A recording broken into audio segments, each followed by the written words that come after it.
joven me preguntaba si consideraba que existía Dios y cómo puedo validar su existencia. Bien, para este tipo de preguntas tenemos dos aspectos a evidenciar o a tener presente. Uno, en el sentido cultural y tradicional, y dos, en el posible ámbito fenoménico. En primer lugar, no podemos sustentar la existencia de Dios por medio de los datos de los sentidos, en su sentido ontológico o existencial. Sin embargo, podemos iniciar con su aspecto de la tradición y la cultura. Tenemos que Dios es Dios de los hebreos, Dios de Israel, de manera inicial.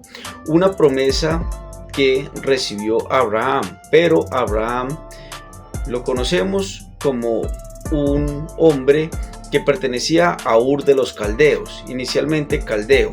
Recibió la promesa, pero en estado de incircuncisión, según lo explica el apóstol Pablo en la epístola a los Romanos, en el capítulo 4. Valga hacer el paréntesis, epístola escrita por su compañero Tercio, quien fue su escritor en este caso. Cerrado este paréntesis, recibió Abraham una promesa, pero en estado de incircuncisión, nos relata Pablo, y por estar en estado de incircuncisión podía recibir y formar parte de esta promesa los gentiles, es decir, los incircuncisos, llámese romanos o griegos. En segundo lugar, este aspecto espiritual que ha adquirido la religión del judaísmo como religión oficial se ha permeado y se ha representado también en el cristianismo y en el islam.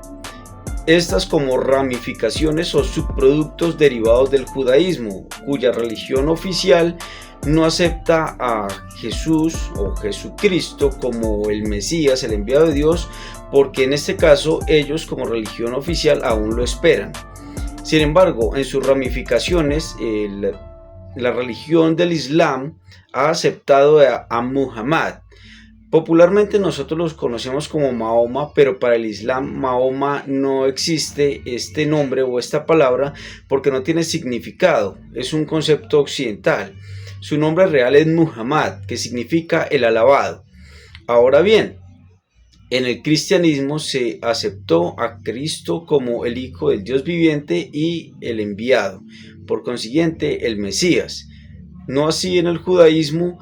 Y entonces, ¿cómo podemos evidenciar la existencia de Dios? Primero, hablábamos en su sentido cultural y tradicional, pero en su sentido fenoménico, algunas personas aducen tener experiencias espirituales en las cuales Dios se ha manifestado en sus vidas a través de diferentes formas de vida, a través de la oración o a través de algunos sucesos. Bien, diferentes conceptos los hay y es un tema para debatir y no se puede evidenciar a simple vista.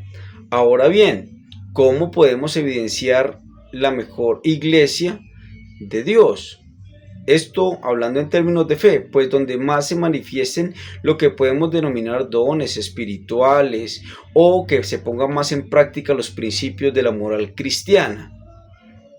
Aunque en cualquier iglesia se puede deducir que hay trigo y hay cizaña, es decir, hay personas que pueden optar por haciendo sus acciones de manera individual muy poco cristianas o personas muy comprometidas con el estilo de vida cristiano. Eso en cuanto a la moralidad.